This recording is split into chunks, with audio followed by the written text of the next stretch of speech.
नमस्कार दोस्तों, मैं उत्तम गुप्ता आपका हार्दिक स्वागत करता हूं सरदार वल्लभ भाई पटेल एकेडमी के यूट्यूब चैनल पर। और आज हम लोग लोक प्रशासन का एक नया टॉपिक आपके सामने लाए हैं और उस टॉपिक का नाम है नवीन लोक प्रशासन। आपको पता है कि इसके पहले जो हमारा चौथा लेक्चर था लोक प्रशासन का, वह था लोक प्रशासन के विकास के चरण, जिसमें हमने काफ़ी विस्तृत ढंग से आपको समझाया था। आज उस लेक्चर को ही हम आगे बढ़ाएंगे और एक नए टॉपिक में जा रहे हैं। उसका नाम है नवीन लोक प्रशासन। नवीन लोक प्रशासन, न्यू पब्लिक एडमिनिस्ट्रेशन। नवीन लोक प्रशासन, न्यू पब्लिक एडमिनिस्ट्रेशन। इसका मतलब क्या होता है न्यू पब्लिक एडमिनिस्ट्रेशन का, ये भी हमको समझना पड़ेगा। इसमें 3 शब्द लगा हुआ है, एक तो नवीन और एक लोक प्रशासन। तो लोक प्रशासन के बारे में अभी तक हम पढ़ते चले आए हैं और इसमें एक नया शब्द लग गया, नवीन लोक प्रशासन। हमें इस पूरे अपने आज के लेक्चर में इस बात को ढूंढना है कि लोक प्रशासन में ऐसे कौन से एलिमेंट्स, ऐसे कौन से तत्व, ऐसे कौन से सिद्धांत जोड़ दिए गए जिसके कारण से इसको नवीन लोक प्रशासन या न्यू पब्लिक एडमिनिस्ट्रेशन कहा जाने लगा। सवाल उठता है कि सर इस नई विधा का उदय कब हुआ। आप याद करिए पहला वाला लेक्चर जो हमने चौथा लेक्चर दिया था, जिसमें हमने लोक प्रशासन के विकास के चरण की चर्चा की थी। उसमें मैंने आपको ये बताया था कि जो चौथा चरण हमारा चल रहा था 1948 से लेकर के 1970 तक जो चल रहा था, उसमें हम लोगों ने ये चर्चा की थी कि यह एक अस्तित्व के संकट का समय चल रहा है। अस्तित्व के संकट का समय चल रहा था लोक प्रशासन की। और तब मैंने आपको ये भी बताया था कि लोक प्रशासन अपने आप को बचाने के लिए कई नई उपविधाओं को खोजा या डिस्कवर किया। और उन्हीं उपविधाओं में से आपको अगर याद आ रहा हो तो हमने कहा था विकास प्रशासन, हमने कहा था तुलनात्मक लोक प्रशासन, हमने कहा था नवीन लोक प्रशासन और हम लोगों ने कहा था लोक चयनवाद। ये सब नई उपविधाएं लोक प्रशासन के क्षेत्र पे आई थी। तो उन्हीं में से एक नई विधा को आज हम पढ़ रहे हैं यहाँ पर, नवीन लोक प्रशासन के अंतर्गत। नवीन लोक प्रशासन के अंतर्गत कि नवीन लोक प्रशासन क्या होता है। तो इसका उदय लोक प्रशासन के चौथे चरण, मतलब इसका टाइम पीरियड क्या हो रहा है, 1948 के 1970 बीच में यह डेवलप हो रहा है। इस विधा का, इस सिद्धांत का जो उदय हुआ यूएसए में हुआ, यूएसए में इसका विकास हुआ। अब सवाल उठता है कि जब परंपरागत लोक प्रशासन था तो नवीन लोक प्रशासन की क्या आवश्यकता पड़ गई। तो ये ध्यान रखना है हमको कि जो परंपरागत लोक प्रशासन था, जब कोई भी सिद्धांत वर्तमान चुनौतियों का सामना नहीं कर पाता है तो उस सिद्धांत की मान्यता कम होने लगती है, उसकी उपयोगिता कम हो जाती है। यही परंपरागत लोक प्रशासन के तहत हुआ। परंपरागत लोक प्रशासन क्या हो रहा है, आप याद रखिएगा। परंपरागत लोक प्रशासन में मूल्य शून्यता की बात कही जा रही है ना। संगठन को मशीनी संगठन माना जा रहा है, मशीनी माना जा रहा है, व्यक्ति को मशीन माना जा रहा है। इसके बाद आप देखिए पशुपानिक व्यवस्था पर, दृढ़ पशुपानिक व्यवस्था पर अत्यधिक जोर दिया जा रहा है, दृढ़ पशुपानिक, और नौकरशाही व्यवस्था पर बहुत बल दिया जा रहा है। इनको ये माना गया कि अगर ये सब हैं तो लोक प्रशासन जो है प्रभावशाली होगा। लेकिन परंपरागत लोक प्रशासन के यही सिद्धांत तो थे जिन्होंने वर्तमान समस्याओं को जो अमेरिका में थी, प्रचलित थी, उनका हल नहीं कर पा रही थी। ऐसे में इस परंपरागत लोक प्रशासन को नकार दिया गया और एक नई व्यवस्था को लाया गया। अब सवाल उठता है कि अमेरिका में ऐसी कौन सी समस्याएं थीं जो परंपरागत लोक प्रशासन जिनको हल नहीं कर पा रहा है। 1968 का ये समय, ध्यान रखिएगा, अमेरिका में बेरोजगारी बड़े पैमाने पर इस टाइम प्रचलित है। अमेरिका में नस्ल विरोधी दंगे हो रहे हैं, नस्ल विरोधी दंगे हो रहे हैं। आप याद रखिए ब्लैक मूवमेंट यहीं पे शुरू हुआ था इंडिया में, अमेरिका में, जो निग्रो के द्वारा शुरू किया गया था। इसके बाद आप देखिए वहाँ पे राजनीतिक अस्थिरता का माहौल चल रहा है। इसके बाद देखिए वहाँ पर सामाजिक आर्थिक विषमता बड़े पैमाने पर दिख रही है, आर्थिक विषमता दिख रही है, सामाजिक आर्थिक विषमता दिख रही है। इसके बाद आप देखिए वहाँ पर एक तरह से ये मुख्य कारण और आंतरिक अशांति चल रही है, वहाँ पे आंतरिक अशांति चल रही है। इन सभी मुद्दों को जो परंपरागत लोक प्रशासन था वह हल नहीं कर पा रहा है। निश्चित रूप से इन समस्याओं को जब परंपरागत लोक प्रशासन हल नहीं कर पाया तो अमेरिका में कुछ कॉन्फ्रेंस किए गए, कुछ किताबें लिखी गई और उन कॉन्फ्रेंस के परिणाम और उन किताबों में लिखी गई अवधारणाओं के आधार पर बाद में परंपरागत लोक प्रशासन में कुछ परिवर्तन किया गया, कुछ नए सिद्धांतों को शामिल किया गया और जिन्हें फिर नवीन लोक प्रशासन कहा गया। तो पहले हम देखते हैं वो कौन कौन से कॉन्फ्रेंस थे, कौन कौन सी किताबें लिखी गई इस क्षेत्र पे, जिसके कारण से जिसने यहाँ पर आकर के नवीन लोक प्रशासन के क्षेत्र में बहुत महत्वपूर्ण योगदान दिया। तो याद रखिएगा कुछ सम्मेलन हुए वहाँ पर। वो सम्मेलन कौन कौन से थे हमारे, तो हनी रिपोर्ट आई एक वहाँ पर, हनी रिपोर्ट 3 नंबर में भी हमको तैयार करना है, 1967 में आई थी। और ये रिपोर्ट जो आई थी वो हायर एजुकेशन पर, उच्च शिक्षा पर आई थी। इसके बाद फिलाडेल्फिया सम्मेलन हुआ। फिलाडेल्फिया ये भी अमेरिका में एक जगह है, फिलाडेल्फिया सम्मेलन। और ये जो सम्मेलन हुआ इसका थीम था लोक प्रशासन का सिद्धांत व व्यवहार, लोक प्रशासन का सिद्धांत व व्यवहार। इसमें ये कॉन्फ्रेंस किया गया। इसके बाद एक मिनोब्रुक सम्मेलन हुआ। मिनोब्रुक सम्मेलन 1968 में कराया गया। ये कब हुआ, फिलाडेल्फिया भी 1967 में हुआ था और ये 1968 में हुआ। इसके बाद ध्यान रखिएगा एक ड्वाइट वाल्डो बहुत ही महान थिंकर है लोक प्रशासन के क्षेत्र के। इन्होंने एक बुक लिखी, public administration in a time of revolution, public administration in a time of revolution, एक इन्होंने बुक लिखी। इन्होंने ही एक दूसरी किताब भी लिखी थी, public administration in a time of turbulence.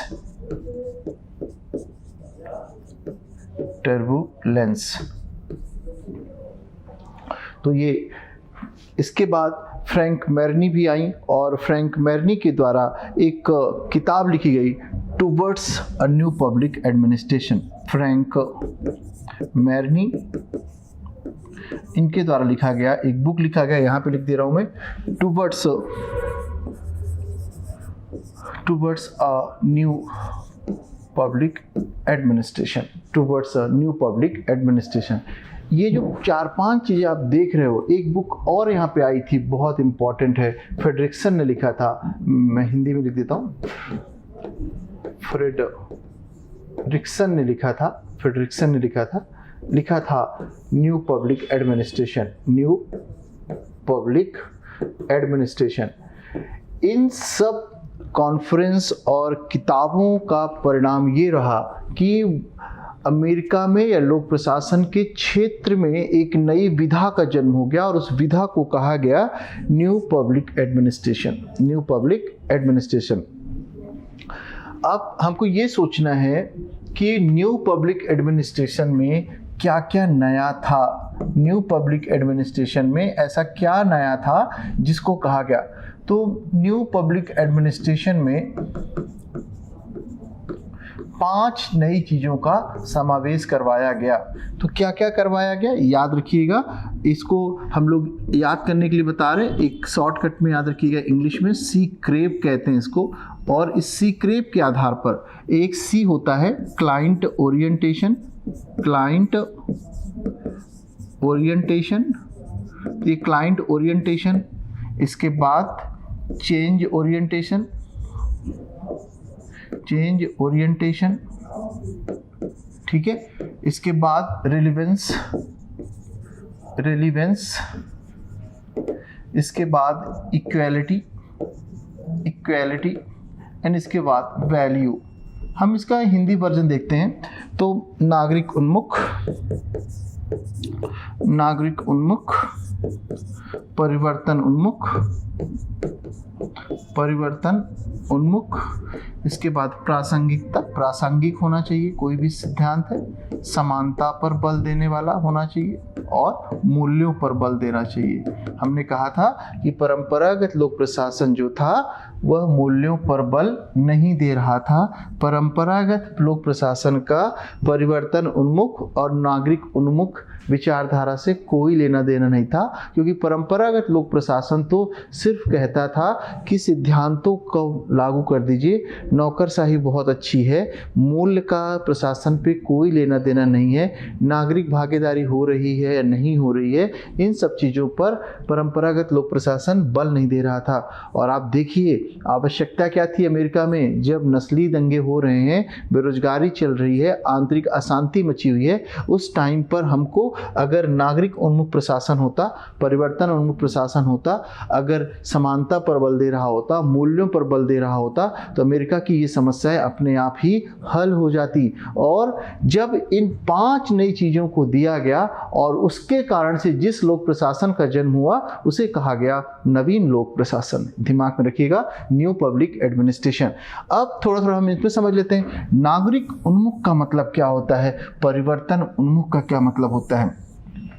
जब मैं कहता हूं नागरिक उन्मुख तो मतलब होता है कि ऐसा प्रशासन जो कि जनता की भागीदारी के साथ काम करता है, जनता की भागीदारी को क्या करता है, सपोर्ट करता है, या जनता की भागीदारी को प्राप्त करने की कोशिश करता है। ऐसे प्रशासन को हम लोग नागरिक उन्मुख कहते हैं। प्लस उन सेवाओं को देता है जो सेवाओं की आवश्यकता जनता अपेक्षित करती है, उनसे अपेक्षा रखती है। ऐसे प्रशासन को नागरिक उन्मुख प्रशासन कहता है। मतलब नागरिक उन्मुख प्रशासन एक संवेदनशील प्रशासन को हम कह सकते हैं, और जिसमें जनता की बड़े पैमाने पर भागीदारी होती है। लक्ष्य का निर्धारण, लक्ष्य का क्रियान्वयन, ये दोनों ही कार्य जो हैं जनता के साथ मिलकर प्रशासन के द्वारा किया जाता है।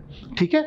दूसरा, परिवर्तन उन्मुख प्रशासन का सबसे बड़ा काम, याद रखिएगा, पंडित नेहरू ने लोक प्रशासन के बारे में ये कहा था कि लोक प्रशासन को सामाजिक न्याय व सामाजिक परिवर्तन के लिए कार्य करना चाहिए। और इस व्यवस्था को नेहरू तो पहले कह गए, और तब जाकर के यहाँ पर परिवर्तन उन्मुख मतलब क्या हुआ कि सामाजिक परिवर्तन का क्या मतलब हो रहा है कि संसाधन में अगर संकेंद्रण है तो संसाधनों का हर तरफ पहुंच होना चाहिए। विकास की मुख्य धारा से हर व्यक्ति जुड़ा होना चाहिए। शिक्षा, स्वास्थ्य तक सबकी पहुंच होना चाहिए। सबके पास स्कूली शिक्षा, उच्च शिक्षा, स्वास्थ्य सेवाएं, ये सभी सुविधाएं उसके पास उपलब्ध होना चाहिए। तो सामाजिक परिवर्तन व सामाजिक न्याय को प्राप्त करने वाले प्रशासन को हम लोग परिवर्तन उन्मुखी प्रशासन कहा गया।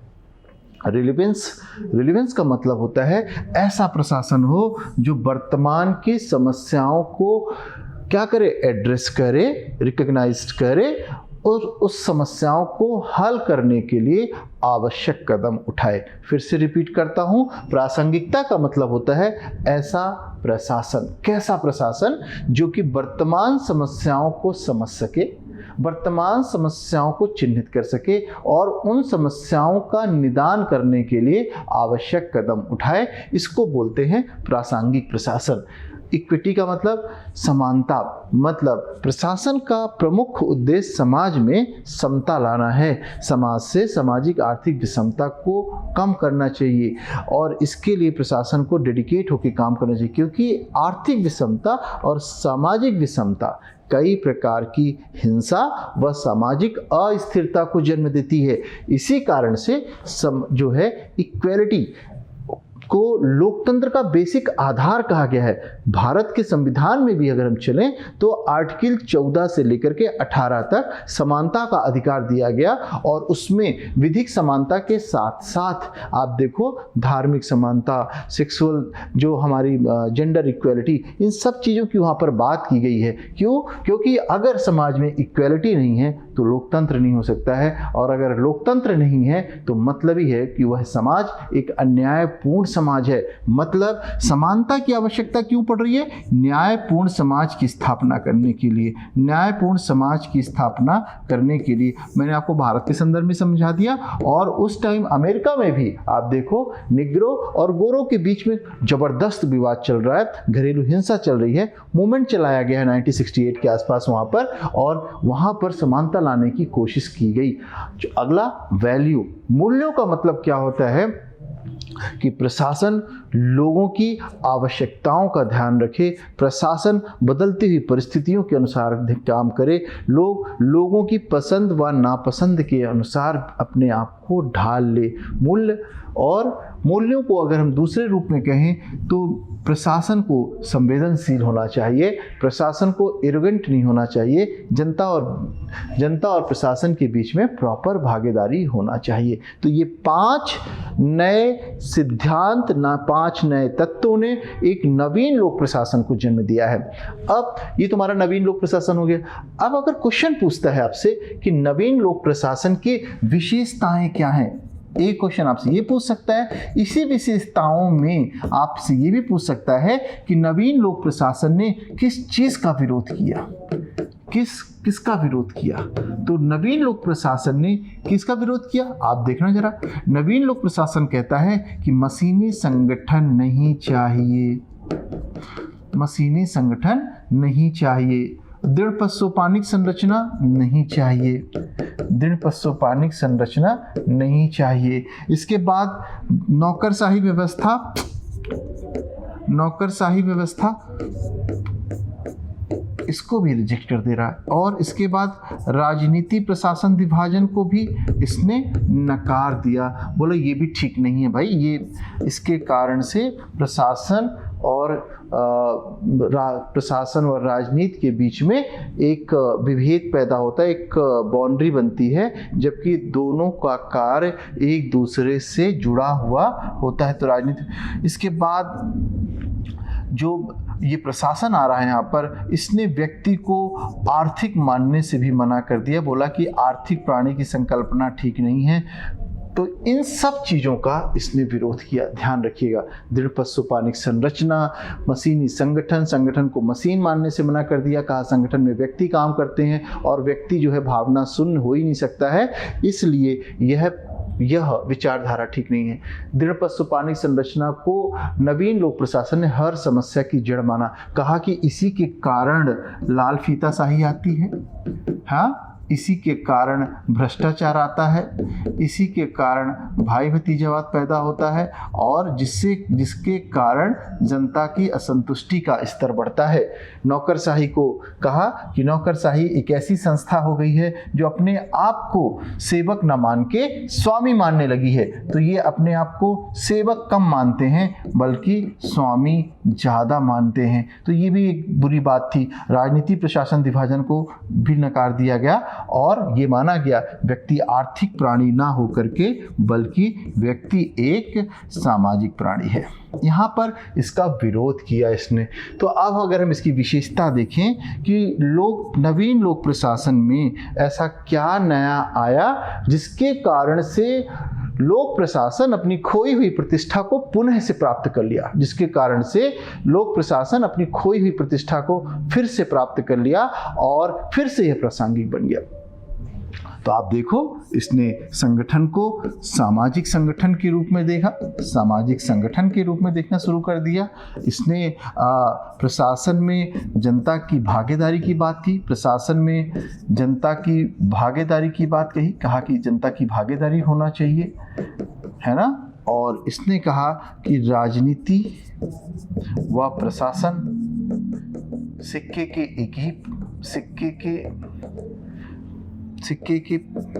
एक ही पहलू हैं,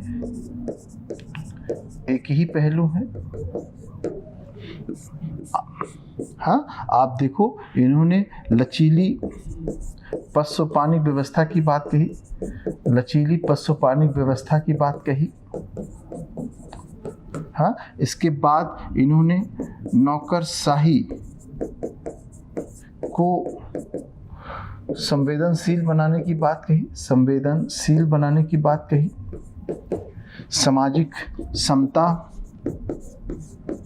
सामाजिक समता को प्राप्त करने पर बल दिया। प्रशासन को कहा कि परिवर्तन उन्मुखी होना चाहिए, परिवर्तन उन्मुखी प्रशासन को विकसित करने पर बल दिया। ये सब चीज़ें जो थी बच्चों ध्यान रखना, ये हमारी नवीन लोक प्रशासन की विशेषताएं थी। तो अब एक बार फिर से रिकैप कर देता हूँ। नवीन लोक प्रशासन का उदय संयुक्त राज्य अमेरिका में हुआ। ये इसका उदय उस समय हुआ जब लोक प्रशासन के विकास का चौथा चरण चल रहा था, जिसको हम अस्तित्व के संकट का समय कह रहे थे। और यहाँ पर कई नई विधाओं का जन्म हुआ था, जैसे कि तुलनात्मक लोक प्रशासन, विकास प्रशासन, नवीन लोक प्रशासन, लोक चयनवाद आदि। और उन्हीं में से एक आज सिद्धांत की चर्चा हम लोग यहाँ नवीन लोक प्रशासन के अंतर्गत कर रहे हैं। जो परंपरागत लोक प्रशासन था वह अमेरिका में जो चल रही समस्याएं थी उसका निदान नहीं कर पा रहा था। ऐसे में परंपरागत लोक प्रशासन की प्रासंगिकता अमेरिका में लगातार कम होती जा रही थी, बल्कि अगर हम ये कहें कि लोक प्रशासन अपनी प्रासंगिकता खो चुका था। लोक प्रशासन को बचाने के लिए तब अमेरिका में कई कॉन्फ्रेंस व कई किताबें लिखी गईं, और वो जो कॉन्फ्रेंस थे मैंने आपको बताया, हनी रिपोर्ट लाई गई, हनी कॉन्फ्रेंस हुआ था, उस पर एक हनी रिपोर्ट जनरेट हुआ और वो हायर एजुकेशन में था। फिर फिलाडेल्फिया सम्मेलन हुआ, लोक प्रशासन के सिद्धांत व व्यवहार पर लाया गया था। फिर इसके बाद आप देखो फिलाडेल्फिया सम्मेलन हो गया, इसके बाद मिनोब्रुक सम्मेलन 1968 में हुआ। फिर ड्वाइट वाल्डो ने 2 किताबें लिखी थी, public administration in a time of revolution, public administration in a time of turbulence. फिर फ्रैंक मैरनी आती हैं, towards a new public administration, Minnowbrook perspective एक नई किताब लिखती हैं। फिर फ्रेडरिक्सन के द्वारा अ न्यू पब्लिक एडमिनिस्ट्रेशन नामक किताब लिखी गई। इन सभी चीज़ों के माध्यम से मैं आपको फिर से यहाँ पे रिकॉल करा देता हूँ कि देखो जब सब चीज़ लिखा हुआ है, Honey report, Philadelphia, Minnowbrook, Dwight Waldo, Frank Marini ने बुक लिखी थी towards a new public administration. यहाँ पे मिनोब्रुक पर्सपेक्टिव भी आप लिख लीजिए, मिनोब्रुक, आप हिंदी में लिखना सब चीज़ें, पर्सपेक्टिव को लिखा गया। और फिर जो है फ्रेडरिक्सन के द्वारा न्यू पब्लिक एडमिनिस्ट्रेशन नामक किताब लिखी गई।